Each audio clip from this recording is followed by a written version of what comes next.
Mananagot ang mga nangurakot sa mga palyado at guni-guning flood control project. Pabalaya ni Pangulong Bongbong Marcos matapos bahain ng batikos ang pamahalaan sa gitna ng malawakang baha kamakailan. Ang iba pang iniulat ng Pangulo sa ika-4 niyang State of the Nation address sa report ni Ivan Mayrina. Kakabit ng tadhana ng Pilipinas tuwing tagulan ang malunod sa kabi-kabilang baha. Sobrang baha. Ngunit tila lumalayan sa mga bagyo at habagat kamakailan. May mga pinondohan namang proyekto para panlaban sa baha. Pero sa pag-iikot daw ni Pangulong Marcos sa mga nagdaang araw, naging malinaw raw sa kanyang may flood control projects na kahit bilyon-bilyong piso ang pondo ay palpak naman o kaya tila guni-guni lang. Sa kanyang State of the Nation address, isinumbat ng Pangulo ang korupsyon sa mga nasabing proyekto. Sa mga nakikipagsabwatan upang kunin ang pondo ng bayan at nakawin ang kinabukasan ng ating mga mamamayan. Mahiya naman kayo sa inyong kapwa Pilipino.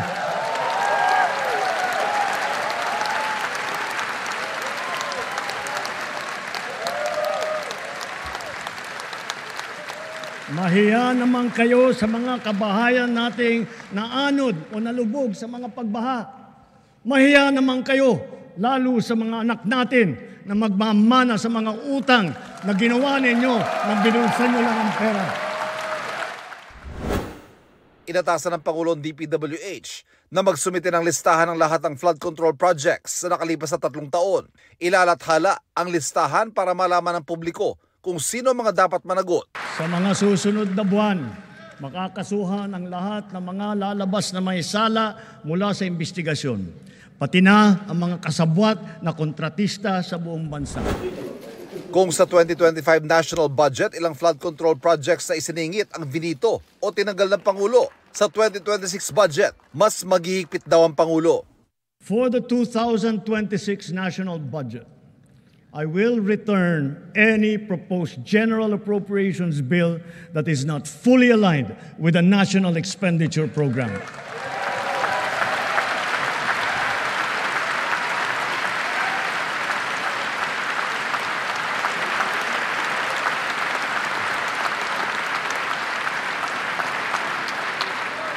And further, I am willing to do this even if we end up with a reenacted budget. Bukod sa problema sa tubig baha, pinalutang din ng Pangulo ang problema ng ilang water customer. Titiyakin ng luwa na mailalagay na sa ayos ang serbisyo ng tubig ng milyong-milyong nating mga kababayan at gawin mas abot kaya naman ang presyo. Higit sa lahat, titiyakin natin mapapanagot ang mga nagpabaya at nagkulang sa mahalagang serbisyong publiko na ito. Sa kaso ng mga nawawalang sabungero, tiniyak din ng Pangulo na pananagutin ang nasa likod nito. Hahabulin at pananagutin natin ang mga utak at mga sangkot, sibilyan man o opisyal.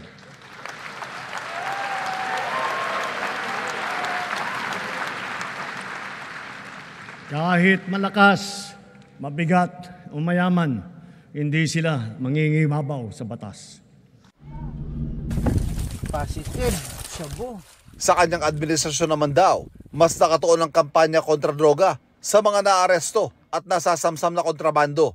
Sa 3 taon lamang, halos mapantayan na ang kabuuang huli nung nakaraang administrasyon. Sa kabila ng mga ito, tila nagbabalikan daw ang mga pusher.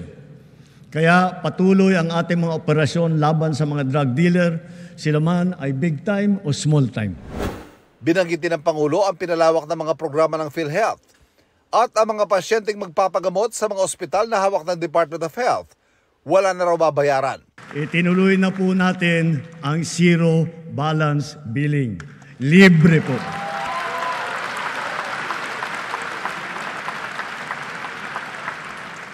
Ibig sabihin, ang serbisyo sa basic accommodation sa ating mga DOH na ospital, wala nang babayaran ang pasyente dahil bayad na ang bill ninyo.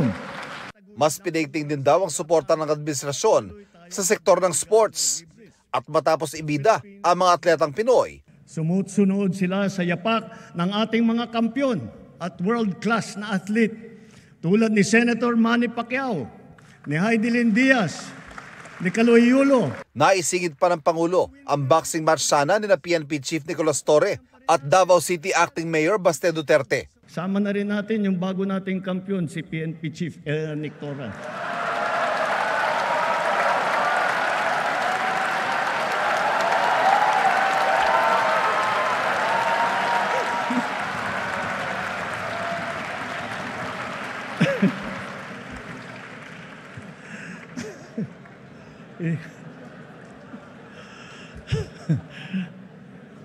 Gulat si Chief PNP. Ang bungad ng Pangulo sa kanyang talumpati, ipinarating ng mga botante sa eleksyon 2025 ang kanilang disgusto sa mga nanunungkulan. Ang leksyon sa atin ay simple lamang. Kailangan pa natin mas lalong galingan. Kailangan pa natin mas lalong bilisan. Sa mga matitinding hamon na binabato at hinaharang ng ating mundo ngayon, nasa likod ninyo ang pamahalaan. At huwag tayong matakot. Huwag tayong titiklop. Huwag tayong mawawalan ng pag-asa. Dahil ang Pilipino ay likas na matapang, magaling, masipag, matibay, at mabuti. Ivan Mayrina nagbabalita para sa GMA Integrated News. Ibinida rin ni Pangulong Bongbong Marcos ang ilan sa mga napagtagumpayan ng kanyang administrasyon sa nakalipas na 3 taon. Partikular na binanggit ng Pangulo ang 20 pesos na bigas na mabibili na sa lahat ng Kadiwa Centers sa buong bansa. Sabi ng Pangulo, dapat tunayan ng kanyang administrasyon ng 20 pesos kada kilo na bigas nang hindi malulugi ang mga magsasaka. Nagbanta rin ng Pangulo na habulin ng mga magsasamantala sa presyo ng bigas. Pinabibilisan na rin daw niya sa Department of Agrarian Reform ang pamamahagi ng CLOA o Certificate of Land Ownership Award at e-title bilang patunay na wala ng utang ang mga beneficiary ng reforma sa lupa. Panawagan pa ng Pangulo sa mga negosyante, mamuhunan sa sektor ng agrikultura. Gumanda din daw ang ekonomiya at tumaas ang kumpiyansang mamuhunan ng mga negosyanteng dayuhan. Bumaba rin anya ang inflation at dumami ang trabaho. Puspusan din anya ang pagsasaayos ng sistema ng edukasyon. Punto ng Pangulo, sinimula ng DepEd ang Academic Recovery and Accessible Learning o ARAL program at pinalakas din ng Early Childhood Care and Development. Nangako rin ng Pangulo na daragdagan ang mga daycare center para sa kabataan. Ngunit ang lahat ito ay palamuti lamang, walang saysay, kung ang ating kababayan naman ay hirap pa rin at nabibigatan sa kanilang buhay.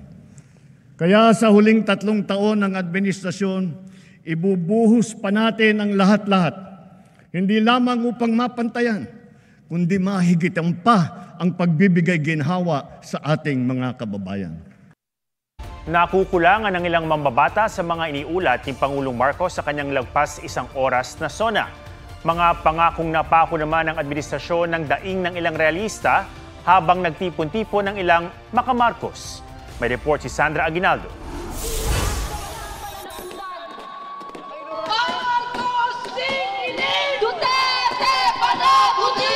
Winasak ng mga realista ang mga effigy ng mga opisyal ng Administrasyong Marcos sa Quezon City.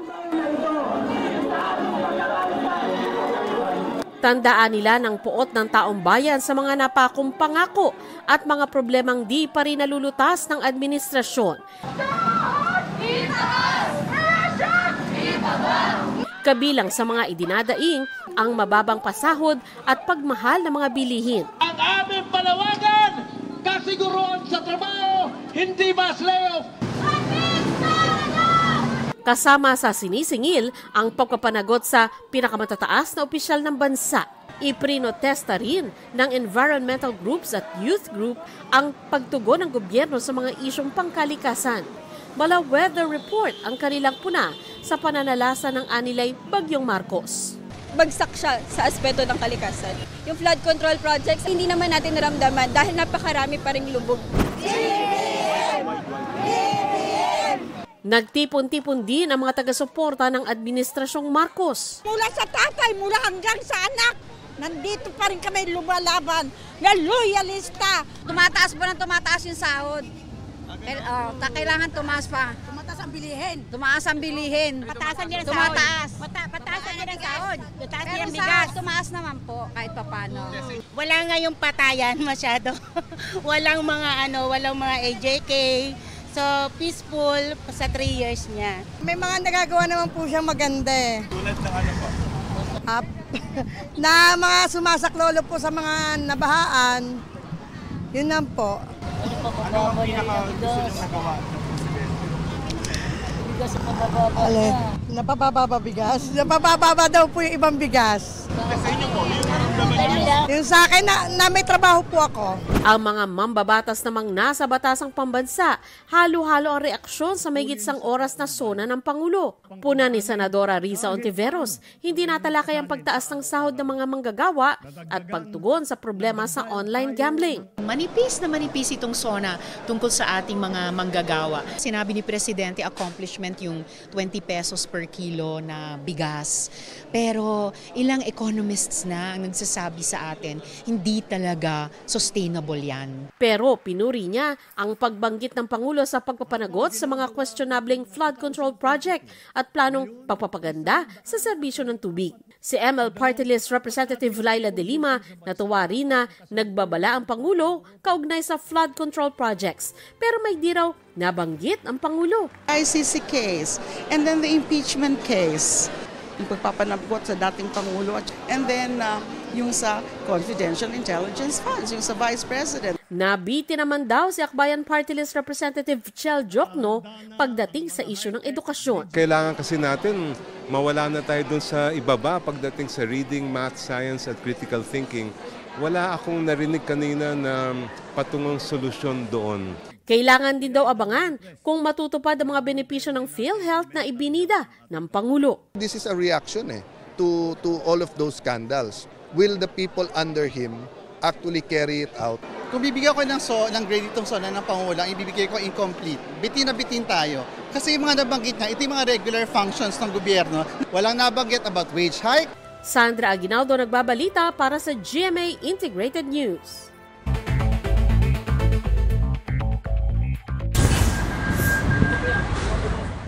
Daga! Walang puputok ha! Walang puputok! 10 PDLO persons deprived of liberty sa Batangas Provincial Jail tumakas. 5 ang arestado matapos ma-corner sa sanakyang bus sa Santo Tomas City, Batangas. 3 naman ang nadakip sa bayan ng Ibaan, ayon sa Calabarzon Police. Pinaghahanap pa ang 2 iba pa.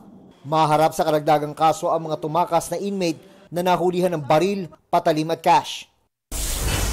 Dating Court of Appeals Presiding Justice Mariflor Ponsalan Castillo, itinalagang acting ombudsman. Kasunod ito ng pagre-retiro ni Ombudsman Samuel Martires. Special prosecutor sa ombudsman si Ponsalan Castillo mula noong October 2024. Dati na rin siya nagsilbi sa ombudsman nung ito'y Office of the Tanod Bayan pa. Naging west siya sa Quezon City mula 1993 hanggang naitalaga sa Court of Appeals mula 2004 hanggang 2024. June Veneracion nagbabalita para sa GMA Integrated News.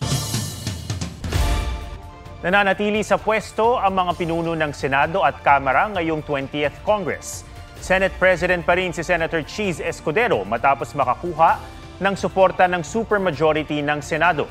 Si Senator Jinggoy Estrada pa rin ng Senate Pro Tempore habang napiling majority leader si Senador Joel Villanueva. Otomatikong minority leader ang natalo sa Senate presidency na si Senator Tito Soto. Sa Kamara naman, si Congressman Martin Romualdez pa rin ang House Speaker matapos makuha ang 269 sa 290 na boto ng mga kapwa-kongresista. Senior Deputy Speaker naman si Congressman David J.J. Suarez. Majority Leader naman ang anak ng Pangulong si Congressman Sandro Marcos. Minority Leader si Congressman Marcelino Libanan. Sa gitna ng botohan sa Kamara, nag-walk out ang 3 Duterte congressmen na sina Paulo Duterte, anak niyang si Omar Vincent at pinsan ni Paulo na si Harold. Gayon din ang kaalyado nilang si Congressman Isidro Ungab.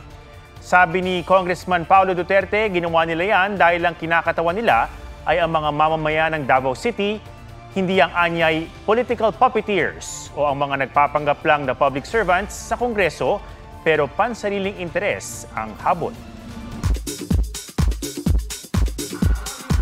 PBB's big winner Mika Salamanca personal na naghatid ng tulong sa mga nasalanta ng magkakasunod na bagyo at habagat. Kasama niyang nag-volunteer sa isang soup kitchen ang kapwa sparkle artist na si Will Ashley. Isa pang housemate na si AZ Martinez, nakiisa sa pamamahagi ng relief goods sa Montalban, Rizal. Sa Quezon City naman, naghatid ng tulong ang Dusby Duo o sina Dustin Yu at Bianca De Vera. Stars on the Floor host Alden Richards dumayo sa Malolos, Bulacan para mag-relief operations. I need to get out of my way and help. Sino-sino bang magtutulungan kundi tayo lang mga Pinoy, di ba? Napakalaking tulong po nito. Wala pong katulad yung biyaya na pinamimigay po ng kapwa-tao na bukas palad po para sa lahat. Black carpet premiere ng P77, dinagsa ng stars at fans. Pinagbibidahan ni Barbie Forteza ang first horror film ng GMA Pictures in 14 years. I'm just so overwhelmed right now kasi ang ganda ng setup ng aming premiere night. Pinagkaabalahan talaga and ang daming tao. I'm so happy. Mapapanood ang P77 nationwide sa July 30. Aubrey Carampel nagbabalita para sa GMA Integrated News. Huwag magpahuli sa mga balitang dapat niyong malaman. Mag-subscribe na sa GMA Integrated News sa YouTube.